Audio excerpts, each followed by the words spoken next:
नमस्कार। शाम के अखबारों की चर्चा चाय के साथ। दिन 12 मई है और इंदौर में गर्मी, आज बादल दिन में छा गए हैं। तापमान वही 42 के लगभग बना हुआ था, पर तापमान बादल छाने के बाद में हल्की सी राहत है, पर उमस बहुत ज़्यादा है इंदौर में।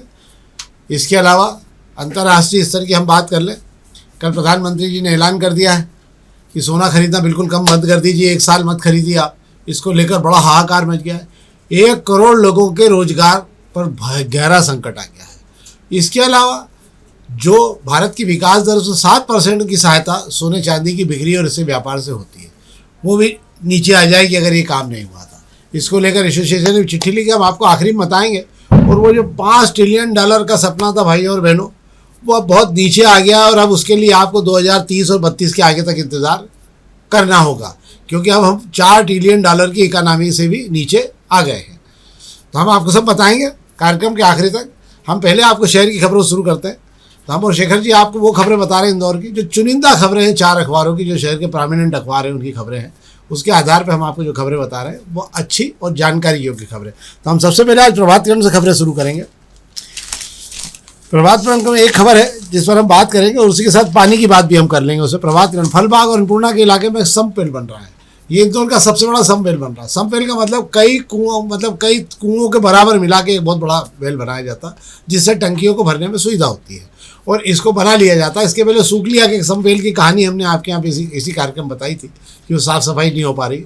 ये एक बहुत बड़ा सम्प वेल बन रहा है और इसके पीछे क्या लॉजिक है सम्प वेल बनने के पीछे, वो भी हम आपको बताएंगे। क्या है शेखर जी? जी बिल्कुल, आपको मैं बता देता हूं कि अन्नपूर्णा इलाके में जो पानी की 12 टंकियां हैं, 1 दर्जन टंकियों को भरने के लिए नगर निगम को अतिरिक्त प्रेशर लगाना पड़ता है। अतिरिक्त प्रेशर को बनाने के लिए नगर निगम को बाईपास से जो लाइन जा रही है वो उस लाइन को बंद करना पड़ता है। 1700 mm की उस लाइन को बंद करने के बाद ही पानी में इतना प्रेशर आ पाता है कि वो अन्नपूर्णा इलाके की टंकियों तक पहुँच पाता है। ऐसे में उस बाईपास पर जो टंकियाँ रीति रह जाती है, अब उन्हें जो है अब ऐसा नहीं किया जाएगा।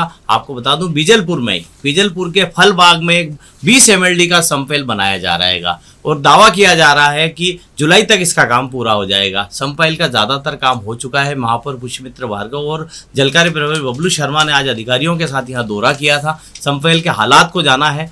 महापौर का कहना है सम्प वेल के बन जाने के बाद अन्नपूर्णा और उसके आसपास के इलाके की 12 टंकियां जो है वो भर जाएगी। आपको मैं बता देता हूं कि बीजलपुर से जो अन्नपूर्णा की तरफ पानी जाता है, चूंकि अन्नपूर्णा इलाका थोड़ा ऊंचाई पर बसा हुआ है, ऐसे में पानी को वहां पहुंचने में प्रेशर नहीं मिल पाता है। इस प्रेशर को बढ़ाने के लिए यहाँ सम्प वेल बनाया जा रहा है, जिससे सबसे बड़ा फायदा यह होगा कि टंकियाँ अपनी लबालब भरेगी। नगर निगम का अतिरिक्त जो खर्च आता है वो भी बच जाएगा बिजली का, और उसके बाद में बाईपास से लगे जो इलाके हैं उस इलाके की लाइन को बंद भी नहीं करना पड़ेगा। सब सारे इलाके में पानी बेहतर तरीके से इसके कारण वितरण हो सके। एक और खबर, झोलल कार्यालय को घेरने की कांग्रेस ने ऐलान किया कि आज शाम तक का समय दिया है प्रतिपक्ष नेता चिंटू चोकसे जी ने, और उन्होंने कहा है कि अगर पानी की समस्या आज शाम तक हल नहीं हुई तो वे पूरा शहर भर में इसको लेकर जोरदार आंदोलन करने की तैयारी कर रहे हैं। मतलब वही मटकी वटकियाँ सब फूटेगी फाटेगी जो भी होना हो। पर हालांकि ये बात अलग है कि उनके खुद के वार्ड में 13 टैंकर लगे हुए हैं, ये एक अलग मामला है। पर ये मामला भी अलग है कि उनके वार्ड में तो टैंकर होने के बाद भी समस्या बनी है, बड़े आश्चर्य की बात है। पर फिर भी आंदोलन तो है, क्या ऐसा भी है? जी बिल्कुल, आप जैसा कि आपने बताया कि उन्होंने आज शाम तक का समय दिया। अगर वे पूरी गर्मी निकल जाने तक का भी समय दे देते तो भी मुझे नहीं लगता इस समस्या का कोई समाधान हो पाता। ठीक है, भले आज तक का समय दिया है। 15 तारीख को एक बड़ा आंदोलन हर जोन पर होगा, मटके फोड़े जाएंगे। और गर्मी है, शहर जल संकट से जूझ रहा है, ऐसे में कांग्रेस चुप कैसे बैठ सकती है? ये मुझे लगता है आम लोगों के साथ भी कांग्रेस की नाइंसाफी भी होगी कि अगर वो गर्मी में अगर विरोध प्रदर्शन करने ना उतरे। तो सभी 22 जोन पर तैयारी कर ली गई है। चिंटू चौक से दावा कर रहे हैं जल प्रबंधन को बेपटरी पर लाने वाले अफसर अपर आयुक्त आशीष पाठक का भी घेराव किया जाएगा। उन्हें घेरने के लिए एक अलग टीम उनके दफ्तर भेजी जाएगी। आपको ये बता दूं कि चिंटू चौकसे ने अपर आयुक्त की घेराबंदी के लिए जिन कांग्रेसियों को चुना है वे कांग्रेस के वो लड़ाके हैं जो आए दिन शहर के अंदर जो है किसी भी मुद्दे पर नगर निगम की घेराबंदी करते रहते हैं। तो मुझे लगता है चिंटू चौकसे ने जो तैयारी की है वो शहर में मुझे 15 तारीख को आपको दिखाई देगी। हर जोन पर चक्का जाम होगा, सड़कें जाम होगी और पानी को लेकर मटके फोड़े जाएंगे। अब हम अग्निबाण खबरों की बात कर ले रहे हैं। अग्निबाण खबर में एक खबर बहुत अच्छी है। इंदौर मास्टर प्लान को लेकर राइस जोयल साहब ने लिखी है खबर है। इंदौर मास्टर प्लान जो अस्तित्व ही नहीं तो सड़कों की चौड़ाई कैसे कर दी निर्धारित। हाई कोर्ट से अंतरिम राहत देने के लिए सुनवाई का फैसला।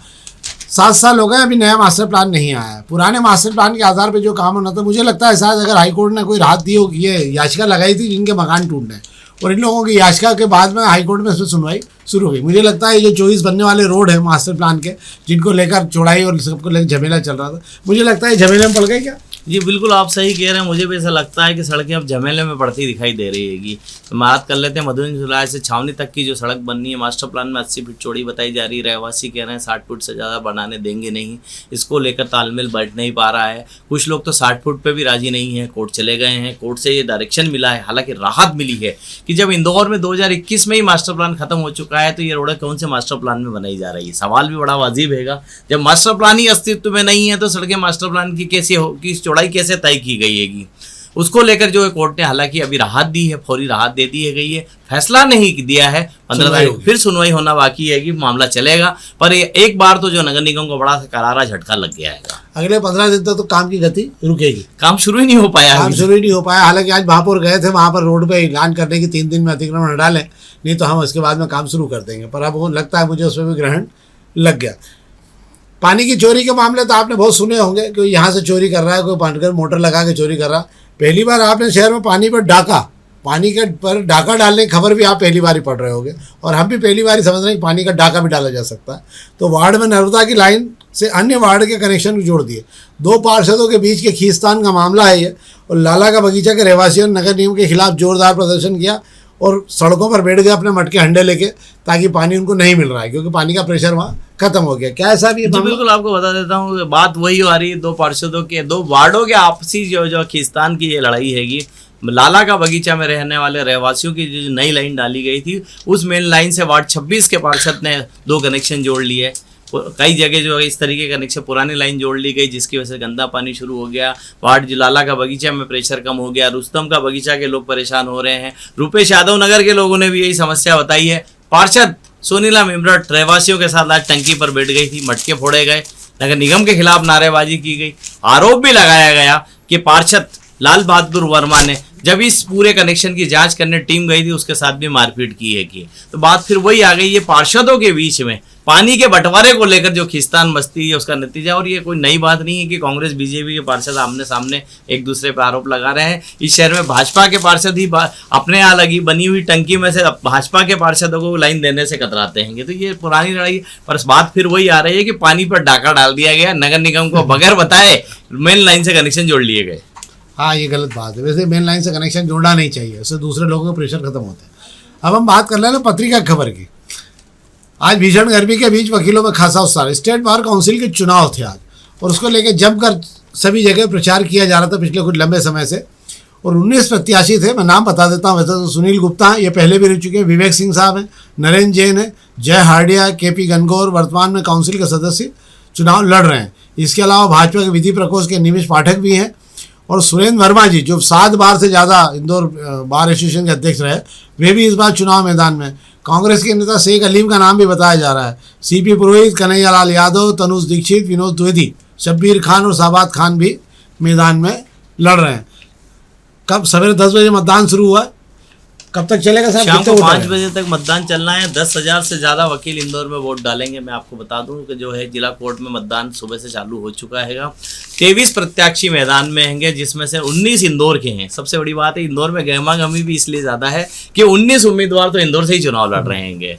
तो मुझे लगता है कि अपने आप में एक बड़ी वो उपलब्धि कही जाएगी। इंदौर से अगर इतने उम्मीदवार जीत कर स्टेट बार काउंसिलिंग में जाते हैं, तो इसके पहले भी जाते रहे, पर इस बार संख्या सबसे ज़्यादा आएगी। वाह। अब हम दोपहर की खबरों की बात कर ले रहे हैं। पहले पेज की खबर की बाद में आपसे बात में करूंगा, पहले आपको दोपहर खबर रहा। अंततः अर्जुन बड़ौत पुल चालू हो गया। कल उसकी वाहवाही खूब लुटी। मंत्री सिलावट जी पहुंचे थे और सांसद महोदय भी पहुंचे थे वहाँ पे, और जब ये फोटोबाजी हुई और बताया कि हालांकि रोड पर धूल उड़ रही थी, अभी भी रोड पे जो है काम बाकी है, पर फिर भी वाहवाही के चलते रोड को शुरू कर दिया। 7 दिन रोड चलेगा। इसके बाद एक बार फिर ट्रायल होने के बाद में फिर ये 5-7 दिन बंद होकर फिर नए सिरे से चालू होगा। सवाल ये नहीं कि रोड चालू हो गया, सवाल ये है कि इस रोड के इसके फ्लाईओवर के नहीं बनने के कारण जो त्रासदी एपी रोड पर हो रही थी, उसकी जवाबदारी किसने ली। यहाँ पर 5 से ज़्यादा लोग, यहाँ के जो बहुत लंबा चौड़ा जाम लगा था, जिसमें 2-3-4 एम्बुलेंस फंसी थी, शायद 4 एक लोग का उसमें मर भी गए थे। गांव के लोग परेशान रहे, और ये 8 महीने का काम था, 40 करोड़ की लागत से बनने वाला, और इसको निर्माण में पूरे 3 साल से ज़्यादा का समय लगा। मतलब सरकार के काम करने की प्रक्रिया बता रही है कि इस पुल को बनने में कितना समय लगा। इतनी मंथर गति से काम चल रहे हैं शहर के तमाम आसपास के इलाकों में ब्रिज के, कि ये तय नहीं हो पाता है कि ये ब्रिज का काम तो खुल गया है, पर इसका समापन कब होगा। इंदौर में एक पुल का काम है 2 साल 3 साल से बंद ही पड़ा हुआ है, बीच पेन रोड से वो, और उसके अलावा कई जगहों पे ये हालत है। तो वाहवाही मत लूटिए, कामों की समीक्षा करिए, तय समय में नहीं हो पा रहे हैं तो उनको लेकर स्पीड बनाइए, ताकि जल्दी से उनका काम शुरू हो सके और लोगों को राहत मिल सके। आपकी परेशानी नहीं है, आपके आगे पीछे तो गाड़ियाँ घूमती हैं, परेशानी उनको होती है जो आधे आधे घंटे तक वहाँ फंसे रहते हैं और धीरे धीरे अपनी गाड़ी निकाल कर बाहर आ पाते हैं। क्या साहब? जी बिल्कुल, आपको बता दो अर्जुन बड़ौत का पुल आज 3 साल की त्रासदी के बाद शुरू हुआ है, पर अर्जुन बड़ौत का पुल जो है इतिहास के पन्नों में दर्ज रहेगा कि यहाँ 72 घंटे का जाम लगा था और 3 मौतें यहाँ पर हो गई थी। वो जो घटनाएं भुलाई नहीं जा सकती। मुश्किल जो है पुल शुरू हो चुका है, 7 दिन पुल पर ट्रायल ली जा रही है, 7 दिन बाद पुल को 2 दिन के लिए बंद किया जाएगा, उस पर डामर चढ़ाने का काम किया जाएगा। डामर की लेयर और चढ़ाना बाकी है, उसके बाद जो पुल है आम जनता के लिए हमेशा के लिए खोल दिया जाएगा। पर सवाल सिर्फ यही कि अर्जुन बड़ौदा का पुल अपने आप में याद किया जाएगा कि इस पुल ने शुरू होने से पहले 3 जानें ली है। आसपास के ग्रामीण, जो उस गांव के जो ग्रामीण थे, उनके आने जाने में बहुत सारी तकलीफें वहाँ हुआ करती थी। अब हम पहले पे इसकी संक्षेप में खबर में यहाँ पर बात कर लेते हैं। कल प्रधानमंत्री जी ने अपने उद्बोधन में कहा था कि वाहनों पेट्रोल डीजल का उपयोग कम करिए। तेलंगाना में अपने भाषण में उन्होंने देश की आर्थिक हालात से आपको अवगत करा दिया। जो चुनाव के पहले आपको बड़े हसीन सपने दिखाए जा रहे थे, वो चुनाव समाप्त होते ही सब आप धरातल पे आ गए और रसातल में चले गए। रुपया आज 95 नहीं 96 रुपये के पास पहुंच गया है। तो रुपया के टूटने के कारण कई इस अर्थव्यवस्था में और भी झटके लगना बाकी है। पर सबसे बड़ा झटका प्रधानमंत्री के उस भाषण से उनको लगा जो सोने चांदी के कारोबारी हैं। 800 टन का साल में कारोबार होता है इस देश में सोने का। और आपको आश्चर्य होगा, आत्मनिर्भर भारत के तहत एक कार्यक्रम चालू किया गया था, उसके अंतर्गत कि हम सब जगह खुद का उत्पादन बढ़ाएंगे। तो 1 टन और 1.5 टन के लगभग एक साल में उत्पादन हुआ है सोने का उत्पादन इस देश में, जबकि खपत 800 टन की है। अब 800 टन के लिए प्रधानमंत्री ने कल उद्बोधन में कहा कि सोना बिल्कुल खरीदना बंद कर दीजिए। हाहाकार मच गया। सोने और चांदी के जेवरों का काम करने वाली जितनी कंपनियां थी, उनके शेयर सब धड़ाम हो गए शाम को। और इसके अलावा आज सोने चांदी के कारोबारियों की एसोसिएशन जो है, उन्होंने एक पत्र प्रधानमंत्री को मिलकर समय मांगा है। इसलिए मांगा है समय, 1 करोड़ से ज़्यादा कारीगर, सोने चांदी की दुकानों में लगे हुए लोग, जो लोग इस कारोबार में जुड़े हुए हैं, उनके रोजगार पर बहुत बड़ा खतरा पैदा हो गया है। प्रधानमंत्री की अपील के बाद अगर इसका आधा असर भी पड़ा देश में, तो आप ये मान के चलिए गिरी से गिरी हालत तो 50 लाख जो कारीगर है वो अपने घरों को बैठ जाएंगे। दूसरा नुकसान ये होगा कि इससे 7% जो विकास दर को रफ्तार मिलती थी इस देश को, उसका कबाड़ा हो जाएगा। अभी तक आपने देश में सोना गिरवी रखने के समाचार तो सुने, मतलब सोना गिरवी रखने की परंपरा सुनी। पहली बार इस देश में अपील हो रही है कि सोना नहीं खरीदा जाए। यह भी बड़े आश्चर्य की बात है। इससे जो नुकसान होना है उसको लेकर 1 करोड़ लोगों के रोजगार को लेकर चिट्ठी लिखी गई है। एक खबर और है, प्रधानमंत्री ने, आपको याद होगा, कहा था कि हम 2025-2027 तक $5 ट्रिलियन की इकोनॉमी बन जाएंगे। देश की हम तीसरी सबसे बड़ी अर्थव्यवस्था बनने वाले हैं। तीसरी नहीं, चौथी नहीं, 5वीं नहीं, 6ठी। अब हम 6ठी अर्थव्यवस्था के करीब पहुंच चुके हैं। हमसे पहले हमारे बाद में फ्रांस है। तो फ्रांस हो सकता है शायद कि अगले कुछ समय में हमारे पास होगा और हम उससे पीछे हो जाएंगे। अब हमारी अर्थव्यवस्था जो है वो $4 ट्रिलियन की रह गई। यानी अब हमको आगे बढ़ने के लिए $1 ट्रिलियन की इकोनॉमी के लिए कम से कम इस विकास दर में तो हम आगे नहीं बढ़ सकते। उसके लिए 10 से 12% की विकास दर चाहिए आपको। पहली बात, रोजगार के जोरदार अवसर निकालने पड़ेंगे देश भर में आपको, और विकास की रफ्तार के साथ व्यापार के दरवाजे खोलने पड़ेंगे, जो अभी फिलहाल आपको दिखाई नहीं दे रहे हैं। इसी स्थिति में आप ये मान कर चलिए कि 2030 और 2032 तक भी ये $5 ट्रिलियन होने की इकानमी अब संभावना नहीं है। एक और जानकारी आपको देता हूँ, आज दूसरे दिन भी बाजार पूरी तरह शेयर बाजार लहूलुहान हो गया। IT के शेयर सब, टाटा वगैरह, इंडिका, सबके शेयर बहुत बुरी तरह मार खा गए। इसके अलावा कल सोने चांदी के तमाम जो शेयर थे वो मार खा गए। वहीं अब फिर कहा जा रहा है कि एक बहुत बड़ा क्रैश बाजार में आने वाला है। रुपए ने अपना ऐतिहासिक रिकॉर्ड कायम कर दिया। रुपया अब 96 के पास पहुंच गया, और हो सकता है शायद अगले कुछ दिनों में रुपया 96 के पार करके अब 97 की रफ्तार में भी आगे जा सकता है। इसका क्या असर होने वाला है? इसका असर ये होने वाला है कि भीषण महंगाई के दौर में आप जो सामान बाहर से ला के खरीद रहे हैं, खाने का तेल, पेट्रोल, डीजल, इन सब पर आपको अतिरिक्त राशि का जो भुगतान करना पड़ेगा, वही का वही सामान अब आपको देवड़ी कीमत पे मिलेगा। जो 60 और 70 डॉलर मिलता था अब वो $100 के लगभग मिलेगा। तो आप समझ लीजिए कि वही हालत है। 1 किलो चावल पहले आप 70 रुपये में खरीद रहे थे, अब 1 किलो चावल ही खरीदने के लिए आपको 100 रुपये लगेंगे। तो ये वो जानकारियाँ जो हमने आपको दी, महत्वपूर्ण जानकारी शहर की भी दी और शहर के बाहर की भी दी हमने आपको। हमारा आग्रह, इस कार्यक्रम को लाइक करिए और अपने साथियों तक लिंक जरूर ट्रांसफ़र करिए ताकि इस कार्यक्रम को बेहतर तरीके से वे देख सकें। बहुत बहुत धन्यवाद।